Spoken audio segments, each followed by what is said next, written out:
Красная белка – вид грызунов семейства беличьих. Распространен по всей территории Северной Америки, на Аляске, в Канаде. Населяют различные лесистые местности, в том числе хвойные, лиственные и смешанные леса.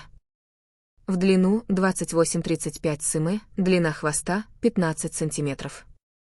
Одной из главных особенностей красной белки является ее окраска шерсти.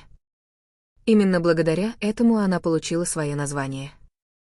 Верхняя часть ее тела окрашена в красновато-рыжий цвет, что помогает ей сливаться с окружающей средой деревьев и листвы. Белый живот и боковые полосы делают ее легко узнаваемой. Красные белки являются травоядными грызунами. Они питаются различными видами семян, орехов, плодов, грибов и почек деревьев. Красные белки обладают высокой гибкостью и ловкостью. Они прекрасно галопируют по деревьям, используя свои когти и изогнутый корпус. Благодаря этим способностям они могут быстро избегать хищников и передвигаться вверх и вниз по стволам деревьев. Обладают отличным зрением и обонянием, что позволяет им эффективно находить пищу и ориентироваться в окружающей среде.